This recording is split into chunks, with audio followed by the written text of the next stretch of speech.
Senhor presidente, senhoras e senhores senadores, ouvintes e telespectadores da Rádio e TV Senado, o que me traz hoje a esta tribuna é o debate sobre a necessidade de desenvolver um papel para o Brasil por igual, superando as dificuldades regionais e criando oportunidade para todos.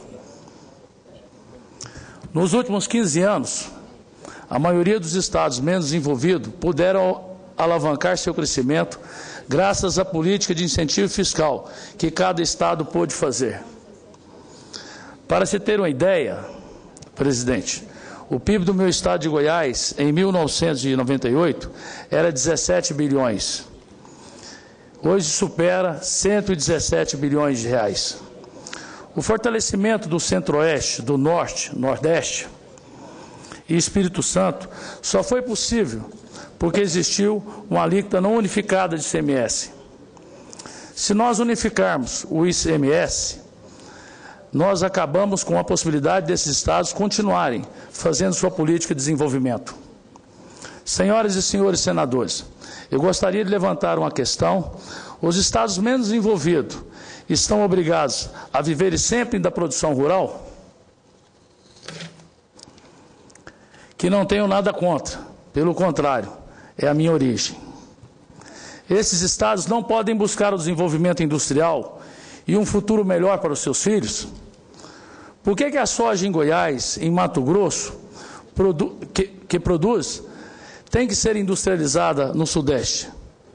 Nosso estado não pode desenvolver política para se desenvolver? O Brasil precisa desenvolver como um todo. Em algum tempo, era comum a cena das pessoas atravessar o país em um pau de arara, fugindo da fome e da falta de emprego, buscando o Eldorado que era São Paulo, uma saga sofrida, cantada e eternizada pelo mestre Luiz Gonzaga, que em sua memória já traz o sonho do retirante em voltar para sua terra. Na década de 80, presidente, a cidade de São Paulo tinha mais nordestino do que paulistanos. A política de incentivos fiscais mudou essa realidade. Permitiu aos estados, antes dedicados ao agronegócio, também assim industrializassem. Senhor presidente, poderia passar horas decorrendo sobre as vantagens dos incentivos fiscais, porém, vou me ater a alguns exemplos. Muito se fala em sustentabilidade. O estado do Amazonas é onde a nossa floresta é mais preservada, contando com índice de mata virgem superior a 97%. Isso só foi possível graças à criação da Zona Franca de Manaus, que gerou emprego, gerou renda e assim evitou o desmatamento da Amazônia. Em Goiás, se considerarmos de 98 a 2002, o PIB saltou de 17 para 117 bilhões de reais. O estado se industrializou, gerou emprego, gerou renda, se desenvolveu. E isso foi bom para o país. E agora eu pergunto, como um estado igual a Goiás e todos os outros estados do Nordeste, Centro-Oeste e Norte, se não conta com uma boa infraestrutura e não tem boas rodovias, ferrovias, oferta suficiente de energia, os aeroportos são caóticos e, além de tudo isso, longe do mercado consumidor. Como esse estado consegue atrair investidores? A resposta é simples, senhoras e senhores senadores. A resposta é o incentivo fiscal. Diz que os estados perderam a arrecadação com os incentivos fiscais. Isso não é verdade. Nenhum estado perdeu a arrecadação de ICMS nos últimos 10 anos. O ABC paulista continua firme e forte, como uma potência industrial. Minas continua atraindo investidores. E mais importante que a arrecadação dos estados são os empregos gerados e o bem-estar da população. E agora que pode permanecer em seu estado, porque nele há trabalho. Senhoras e senhores senadores, Goiás não retirou investimento de nenhum outro estado. As políticas de incentivos fiscais atraíram novos investimentos para o Brasil, investimentos que muitas vezes iriam para a Xi'an ou outro país. As principais empresas que se instalaram em Goiás, cito como exemplo, a Hyundai, a Suzuki, a Mitsubishi. Goiás hoje conta com o maior polo farmacêutico da América Latina. São empresas que não operavam no Brasil e vieram pelos incentivos fiscais.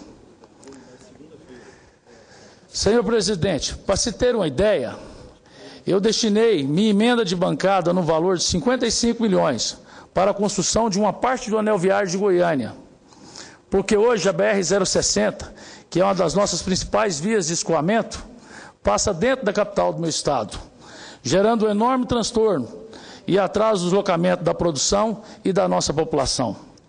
Então, senhor presidente, como atrair uma empresa para essa realidade sem incentivos fiscais? Eu concordo que precisamos regulamentar a questão dos incentivos fiscais. Incentivos fiscais têm que ser concebidos quando gera novos empregos, quando traz novas tecnologias e quando vai desenvolver o Estado. Deve ser feito com tempo e com função determinada. Estive reunido com vários representantes da DIAL Brasil e a resposta é uma só. Se acabar os incentivos fiscais, as empresas fecharão. Milhares de pais e mães de família estarão desempregados. Isso afetará a cadeia de consumo em todo o país. Não podemos andar na contramão, e sim apoiar o desenvolvimento regional. Senhor presidente, senhoras e senhores senadores, o processo unificado do CMS em 4% é um desastre para o desenvolvimento regional do país. E nem mesmo a simetria das alíquotas entre 7% e 4%, como possibilidade, não é boa para o desenvolvimento regional. Diante disso, não vejo vantagem nenhuma na mudança da alíquota, mas sim a necessidade de discutir aqui como melhorar a infraestrutura da logística em nosso país. E sim, com um país onde todos os estados estejam preparados para produzir, com oferta de rodovias, ferrovias, energias, plataformas multimodais, e assim poderemos modificar os incentivos fiscais. Não podemos trocar a certeza do desenvolvimento dos incentivos, que atrai empresas, aumenta a arrecadação, geram empregos, pela certeza dos fundos de compensação, que são desnecessários se mantidas políticas de incentivo. Onde fica a lógica nessa matéria em que o primeiro adoece doente de sadio para depois tentar curá-lo? A medida 599 fala em criação de fundos. Os estados não precisam de fundo para compensar as perdas de suas empresas. O que os estados precisam é de não perder as suas empresas. Porque o fundo pode até compensar as receitas, mas não compensa os empregos. Não compensa a manutenção da desigualdade regional. A medida 599 também cita o Fundo de Desenvolvimento Regional. Os empresários não vão se instalar em estado sem infraestrutura, sem mercado consumidor, só porque o Estado está prometendo empréstimo com juros subsidiados. Empréstimo com juros subsidiados já tem em todos os estados, através do BNDES. Então, nenhum fundo de desenvolvimento regional vai conseguir levar para o interior do Brasil as indústrias, porque lá não tem matéria-prima, lá não tem mão de obra qualificada, não tem infraestrutura, e que leva as empresas para Goiás, norte, nordeste do país, são os incentivos fiscais. Por isso, senhoras e senhores senadores, que não pode ser via medida provisórias ou PRS que essa discussão deve ser feita. Somos nós, senadores, representantes da federação, que temos que fortalecer esse debate e defender o desenvolvimento regional. Precisamos fazer uma reforma tributária ampla nos tributos federais. Agora, mudar apenas a alíquota do ICMS antes de corrigir os problemas estruturais dos estados menos envolvidos, é fazer uma mudança contra o Brasil, contra o trabalhador. Era isso que eu tinha a dizer, presidente.